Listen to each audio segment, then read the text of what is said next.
So I didn't quite get what country you said you are based. You can type also. I am Bilal Qureshi and I am speaking from Pakistan. From Pakistan. Okay, thanks. That's Yes, very yes. good. Okay. Do we have anyone else from another country?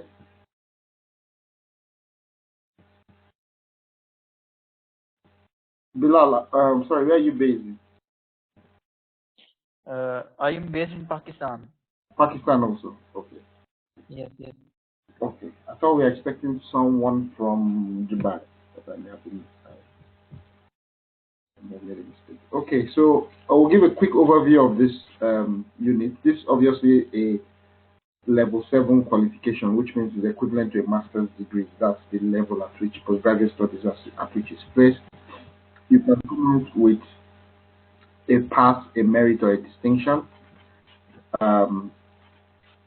The learning outcomes, I think there are 5 learning outcomes, 4 learning outcomes, okay, which are basically the things we'll try to focus on over the next few classes. So one is understanding the fact of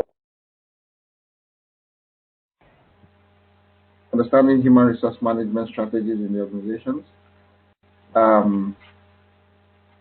understanding how strategic human resource management contributes to the achievement of the strategy of the organization. Second learning outcome. Have I lost anyone, or are we still? Let me just check that we still have people. Bilal is still here at least, and I think the person is still here. Okay, thanks. Okay, so understanding how strategic human resource management contributes to the organization strategy, we're looking especially at models of strategic HRM. Understanding how to prepare a HR strategy for the organization or HR strategic plan. Being able to develop a HRM strategy for an organization and how to prepare it. So those are the key learning outcomes we'll cover, and are broken down into sub-outcomes. So we're looking at all of this in the next few weeks, over the next few weeks. You see there's quite a lot to cover, so obviously we'll be expecting you to do a lot of reading on your own. We'll cover the major issues, major points, major concepts. So we'll be looking at things like organizational structure and culture and the influence on HR, influence on external factors such as government regulation, employment regulation, all different organizational strategies and how that will affect different HR strategies in those organizations. We talked about models of HRM and strategic HRM, and then things to consider in terms of HR planning, outsourcing skill sets, workforce, labor market, and things like that, and then being able to develop a human resource strategy for the organization. So that's a quick overview of what we'll be covering in this unit. I think it's going to be an interesting course. I thought similar before, and I've always found students enjoy this module. So very quickly now, we can now go to look at the slides for today. I'll just expand that on the slideshow. 1 second.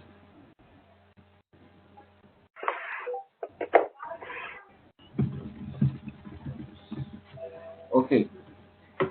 So please stop me if you've got any questions at any point. I'm very happy to pause and answer your questions if you need to clarify. And obviously at the end we'll also have a bit of time for questions. So today we'll be looking at understanding how HR management, human resource management contributes to organizational effectiveness in particular. We'll start with definitions of HR. Just out of interest, is anyone working right now in the HR department?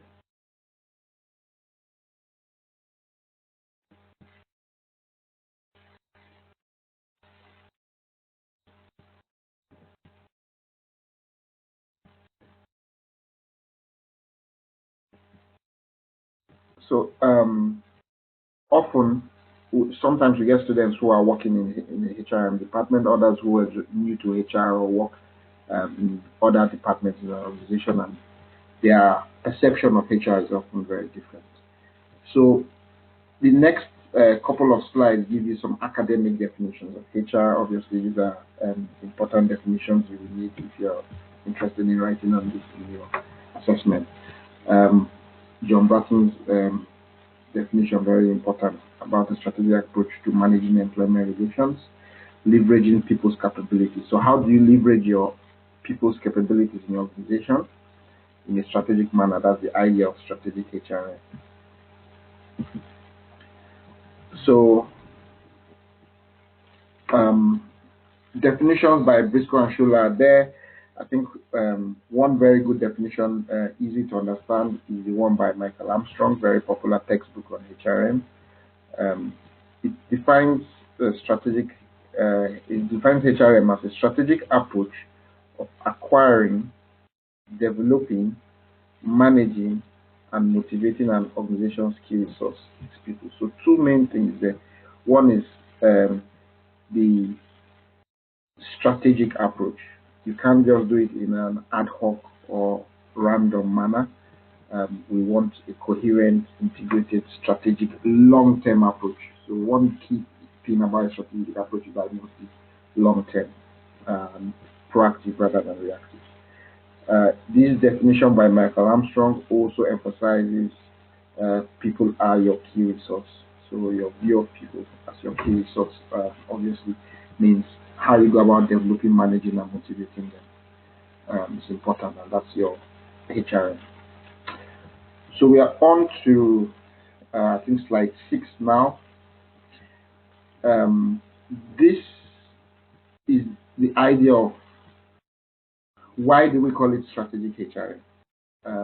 Because it's concerned with systemic questions and issues of serious consequences to the organization.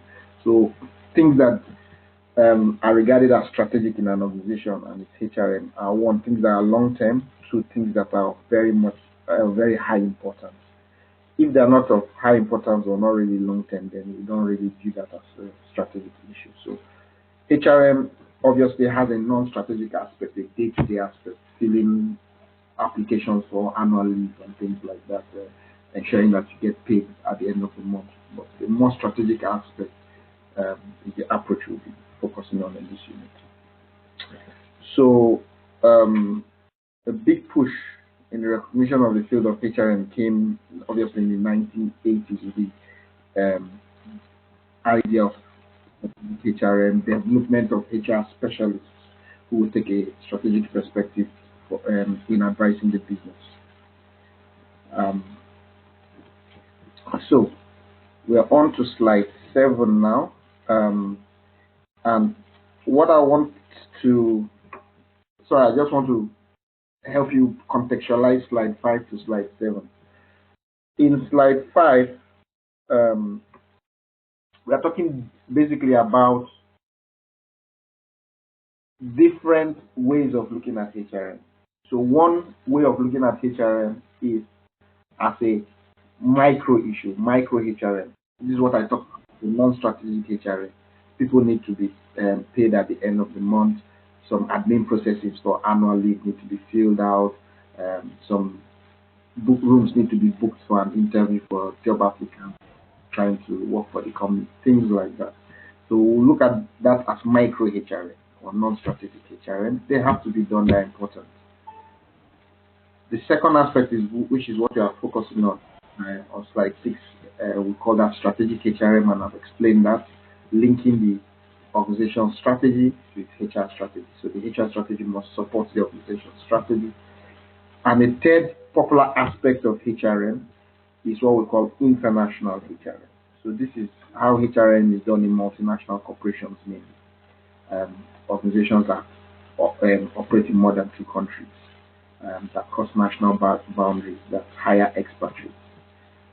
Just out of interest, is anyone here an expatriate? That is, their country of origin is different from the country they currently work in right now.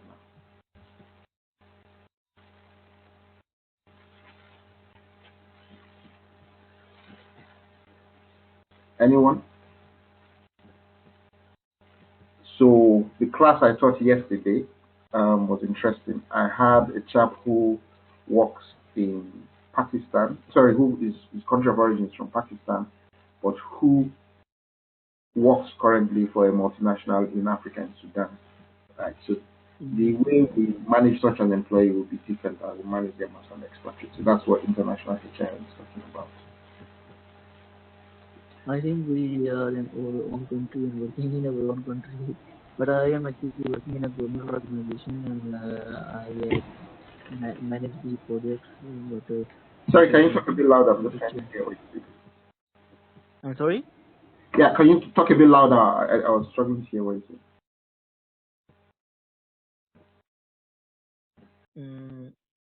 Yeah, just repeat what you said. So I didn't quite get what you said. Okay, now can you hear me? Yes, I can. Okay, I am saying that in this class, I think we are all from our own country and not working in the abroad. Okay. So yeah, but that's the idea, is that in HRM we can look at the micro issues, the strategic issues, and also international issues. But thanks for that contribution. So going on to the next slide, what we want to do now is to analyze the contribution of HRM to organizational effectiveness. So we start by looking at what does the department of HRM do in an organization, right? The key functions of the HR department are listed there on the slide. So, sorry, 1 second.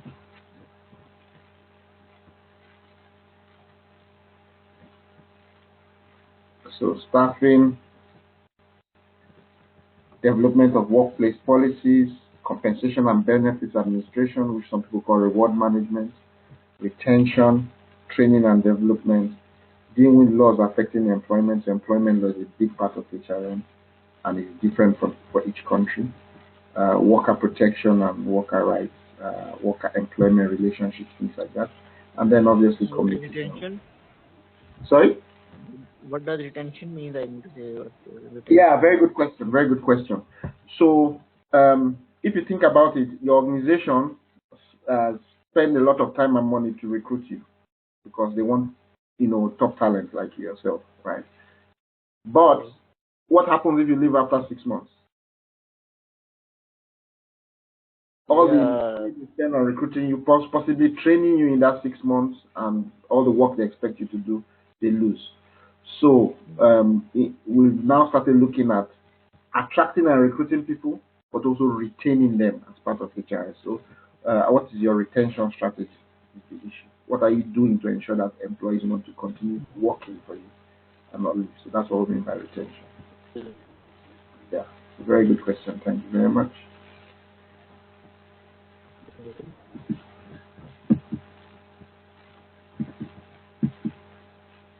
So we'll look a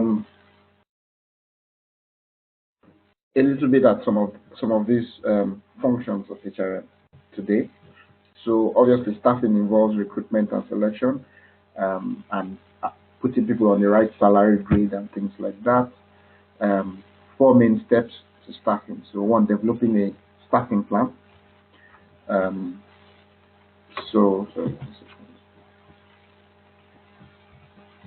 We're looking at the 4 main steps, right? So 1 is developing a staffing plan. This is why we call it strategic HRM. And on organization that just recruits when someone resigns or retires, and got to replace 2 people. 2 people resigned yesterday or retired yesterday. That's reactive. That's not really strategic. But when you are doing strategic HRM, then you are looking at the next 3 years or the next 5 years and saying what number of people do we need with what skills and what jobs. So you want to get the right people in the right job at the right positions.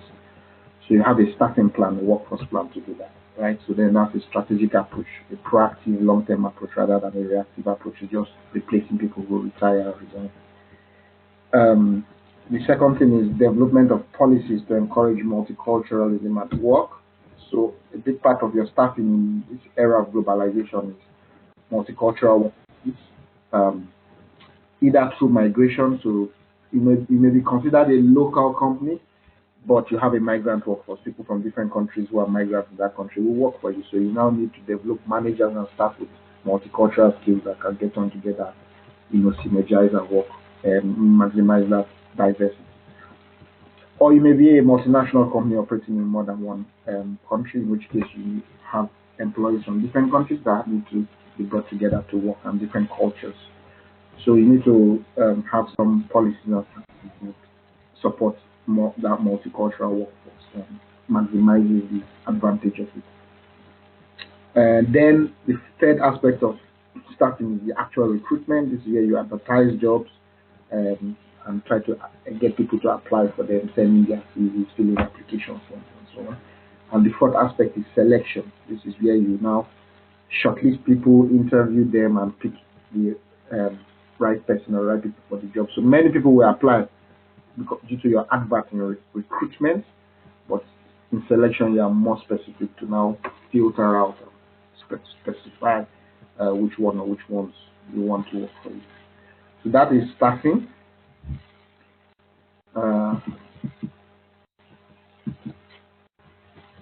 The second function we talked about for strategic HRM was developing workplace policies. So the idea here is that every organization needs to have policies that cover work issues and how employees need to behave at work, right, and ensure fairness and continuity and standardization in the employees. So a big aspect of HRM is treating employees fairly and consistently. If you have one policy for James and another policy for John and a third policy for Sarah over the same issue, then employees are going to be confused, are going to be angry. You get a lot of complaints saying, "No, you approved this thing for James, but you didn't approve for me," and so on. So you need some level of standardization and consistency and fairness in the way you treat employees who face similar issues, right? And this is also important because if the employee takes you to court or to employment tribunal, this is your policy and implementation of the policy that is your major defense. So if you've messed it up or you don't have a policy, especially if you don't have a written policy, then you can lose a lot of money from that kind of employment litigation. So some examples of key policies are outlined in the slides, which are these ones here. Just highlighted them. So your disciplinary process being very important, where an employee is either underperforming or has committed some disciplinary, some bad behavior that you need to investigate and if necessary deal with. Right. So you need a clear policy on the steps that are taken to ensure the employee has fair hearing and there was no bias or prejudice in the investigation and so on. Right. Some annual leave or vacation time policy. So you can't just give one employee 20 days annual leave and the other 40 days annual leave and so on. You need to have some clear criteria, right, for the vacation time. Some organizations have a dress code policy, especially organizations that either want to maintain a certain brand reputation or image, or especially organizations that are service oriented and deal with a lot of face-to-face customer interaction. We have that. Especially also the older brands, the older organizations with more formal and more established brands, more conservative brands. You notice that the newer ones, especially in the IT industry, their dress code is usually more relaxed and like jeans and t-shirt at work. It's almost like a culture. So is anyone here working in IT? I'm sure they can tell us if jeans and t-shirt is quite the norm in your industry. Yeah, go ahead. Are you working in IT? I am not working actually in IT, but I take control of IT aspects in my managerial position. Actually, I work in the industry, but I also deal with the IT. Okay. It is quite interesting because some organizations I've worked with, the IT department may have a different dress code from the rest of the organization. The IT guys really like to be quite informal when they're coding and stuff. So your dress code obviously needs to cover all of that. Your ethics policy is important, ensuring that employees don't give or receive bribes, not engage in fraudulent behavior, and so on and so forth. There's no sexual harassment at work, things like that. Internet usage policy, again, is important. An employee working on using internet connection at work, for bad behavior or, unregulated activities and so on and so forth, or even harmful activities to society. So these are the kind of policies we're talking about. HR may be involved with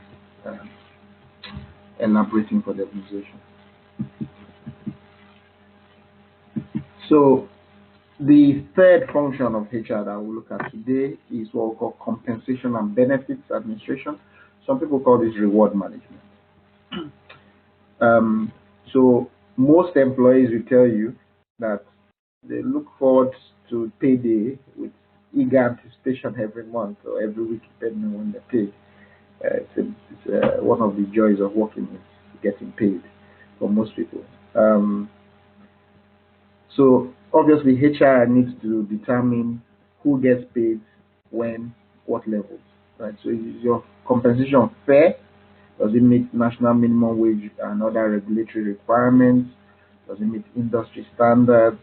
Is it competitive when you look at what your competitors are getting? If not, like you talked about the question of retention, if not, you may have a problem with retention.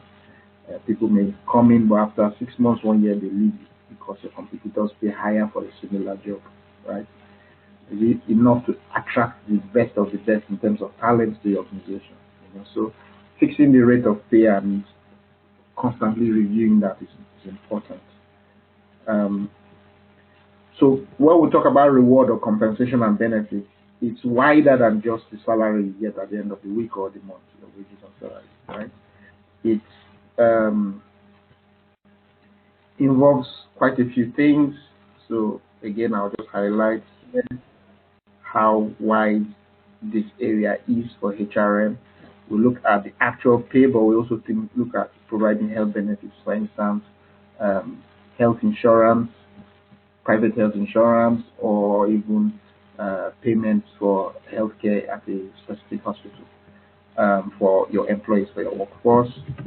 Retirement plans and pensions. Many organizations will provide some sort of pension arrangement for the employee, and that's part of the pay package. Stock purchase plans. So some organizations operate an employee share ownership scheme where employees are given the opportunity to buy shares in the company, and that motivates them more because the more profitable the company is, the extra money they get through dividends as a shareholder. So they're quite interested in giving their best for the company to be profitable. Vacation time, so we consider that a major benefit. The number of annual leave days you get or hours you get a year. A lot of people are motivated by holidays, especially millennials, younger people. So sometimes attracting and retaining such people is not about adding more money to their monthly salary. You can keep the monthly salary at the same level, but your strategy may be to add more annual leave, longer annual leave days. So you can move from 30 days to 40 days or 20 days to 30 days annually, which gives them time to visit family, to travel, and so on. They'll be interested in working for you.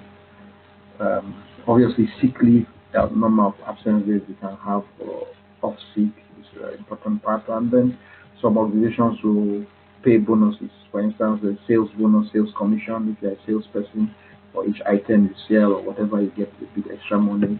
Performance bonuses, if someone is a very good performer, you can get some extra money on top of your salary. So these are key aspects of compensation and benefits. So this is quite a rich and interesting area. My previous job, I did quite a lot of this. One of my previous jobs, I was actually compensation and benefits consultant for an organization. So it's quite an interesting aspect of strategic HRM. So we now move on to slide 12, which is retention. So this was what you had asked earlier about, I think Delia had asked earlier in the class Yeah. about retention, and so we've explained a bit about this already.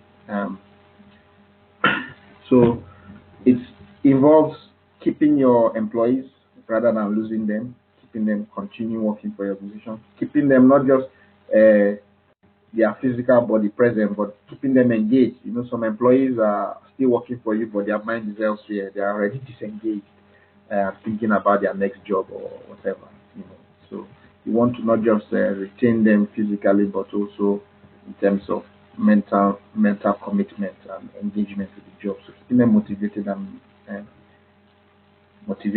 and committed to your organization. Obviously, we say compensation is one way of doing retention.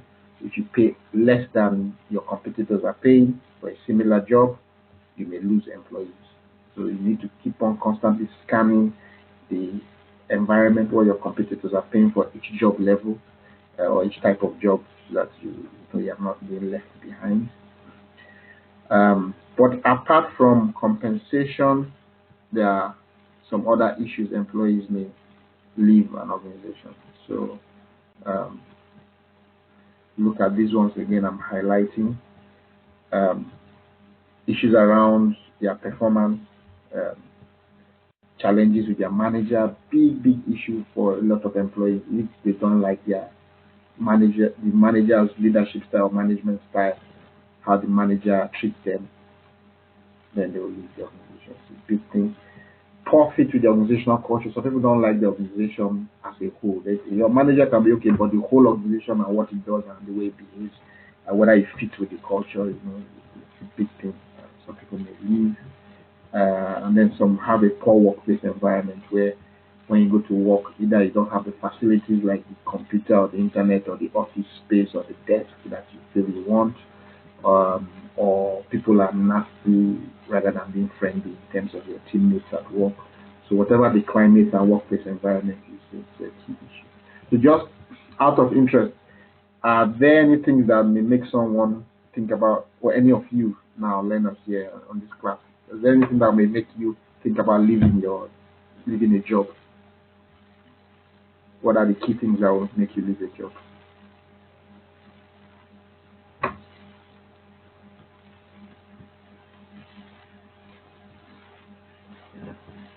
Anyone?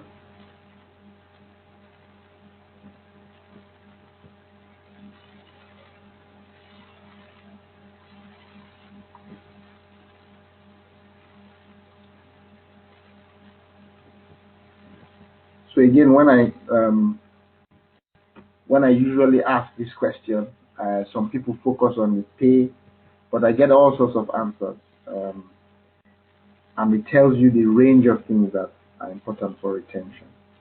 For some people, they really don't have a problem with the organization, but it's more a personal issue. Maybe their family or whatever they need to be in a different city. And then some employees even start thinking about how can we stretch to maintain this employee, how can we be flexible to maintain this employee, can we do some flexible working, or can we do things to bring their family closer or whatever. So retention is quite a big area, big issue. So we'll go to slide 13 now. We'll talk about another function of HRM, which is training and development. So here, this is a very popular aspect of HRM. In fact, some HR practitioners just specialize only training, learning, and development. It's a key component, obviously, to motivate employees. Some people love being motivated by training, and again, this is tied to retention. Some employees will leave an organization if they think their career will not progress because they're not getting enough training. Maybe paying them very well, but they feel they're not developing, they're not learning new things, they're not getting new qualifications and skills. They're not getting enough training, they could leave. So all of these areas are interlinked with each other. So we can see that training motivates employees. It also upskills them. Yeah, there's a chat here. Sorry, let me just look at the chat. Hi, Ali.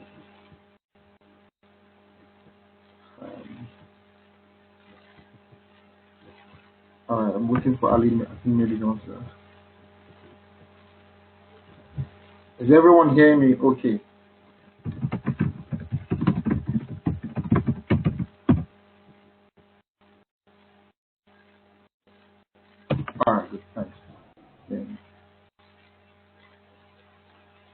with.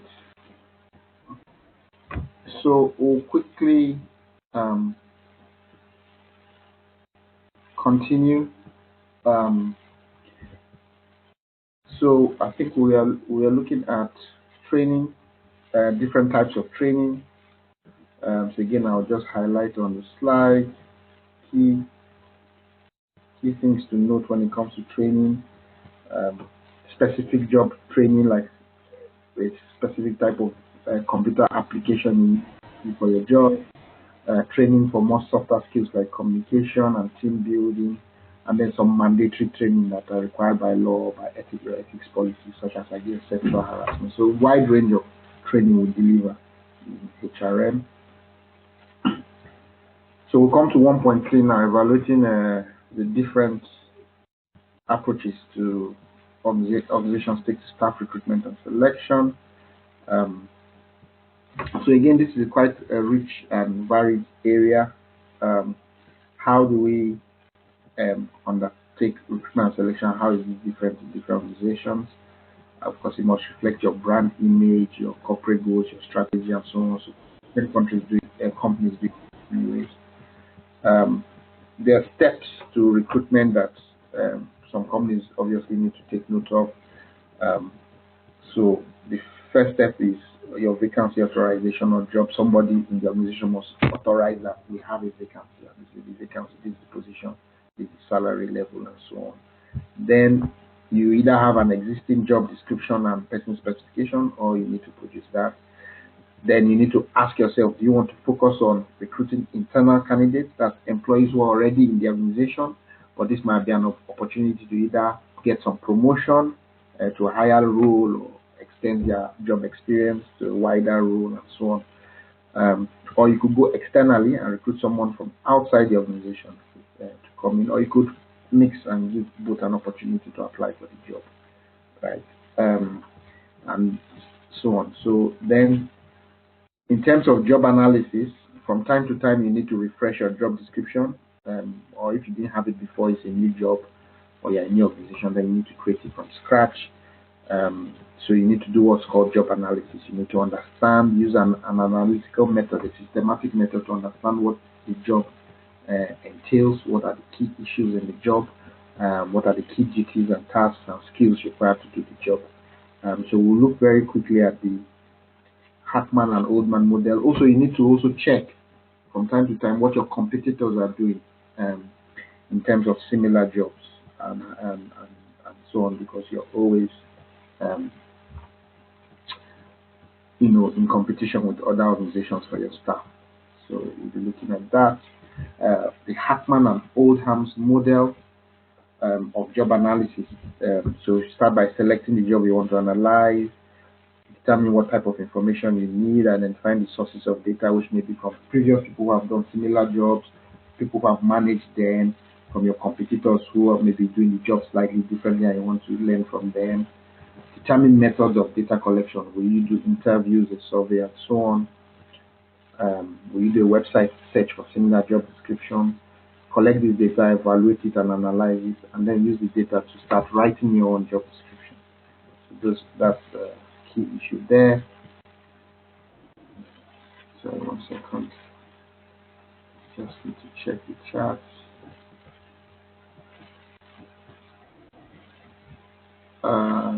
Sorry, so my email address, Ali's asking for my email address. 1 second. I'll share it on the group chat, Ali. I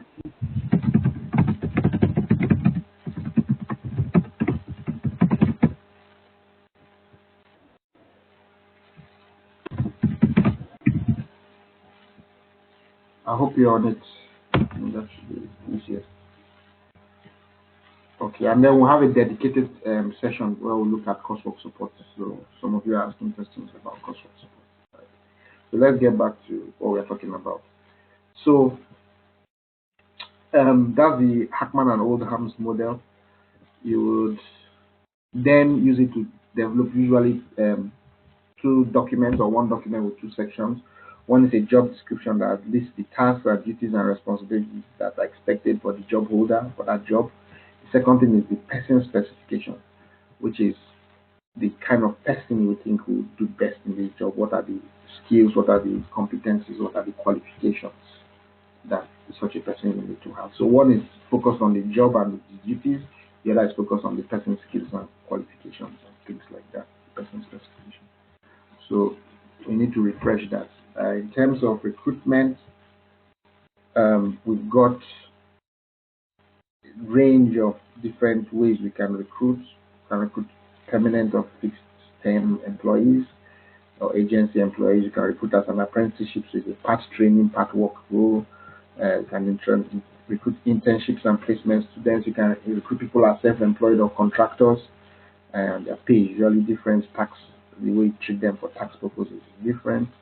You can get externally grants funded contractors. That's people paid by different organizations, and you can even get visiting and honorary positions, right? So, in terms of the person specification, I've already mentioned it's a focus on the person's attributes rather than the job task or the job description. So here we'll be looking at specifying for that job the capabilities, knowledge, skills, and competencies, the qualifications, professional qualifications, educational qualifications, membership of professional bodies. So for instance, the level 7 qualification you're getting now will be the kind of thing you see in that kind of person specification. That for this job, we expect someone to have level 7 qualification or similar. The type of experience can be specified that you want someone who's experienced in certain aspects of the job and for a certain period of time.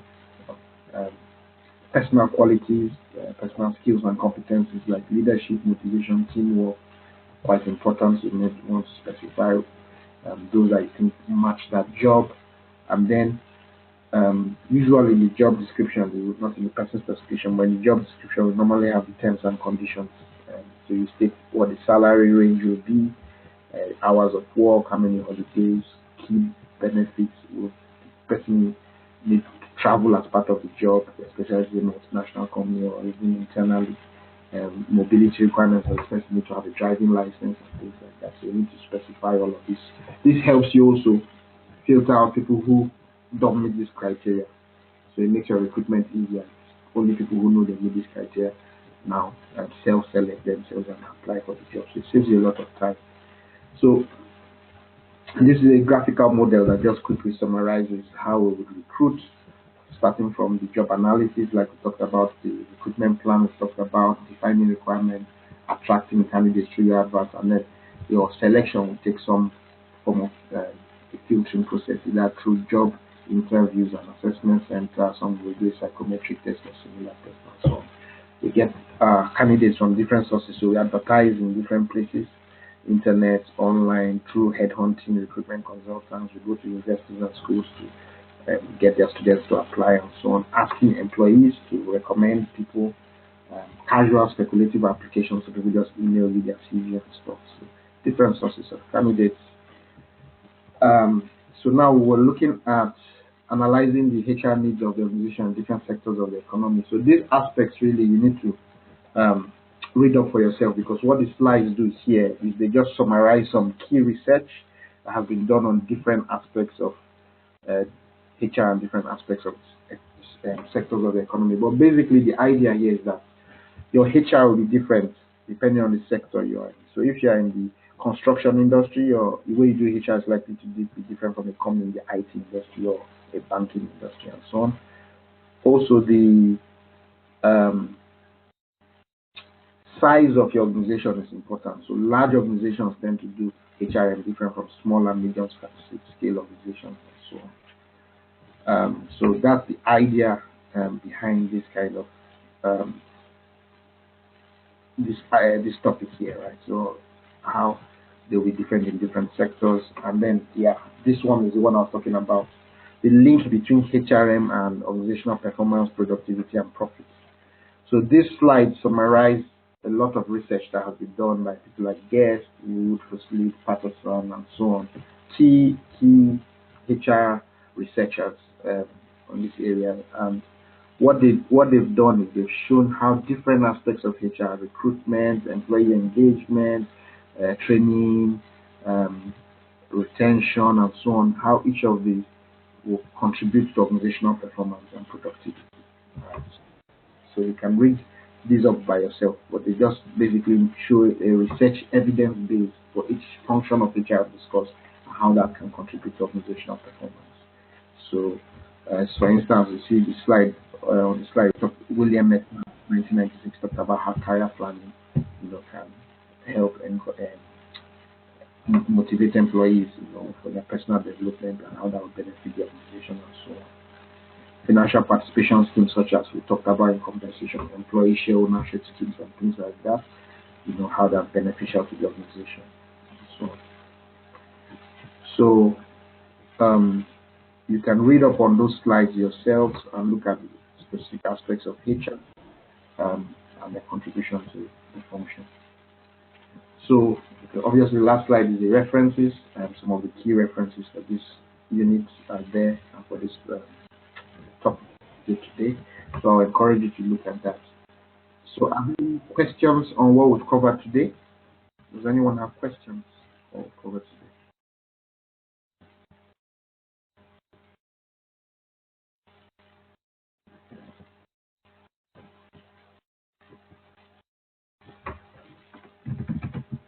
So I'll just type it on the chat function.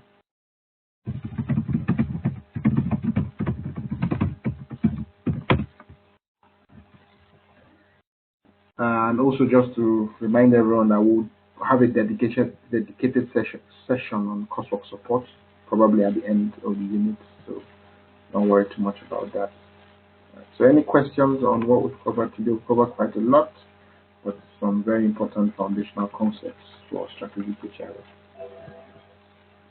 Okay, so no questions. So thank you very much for the chat. I can see that you enjoyed the session and there are no specific questions. So thank you very much and hopefully see you in a week's time. All right.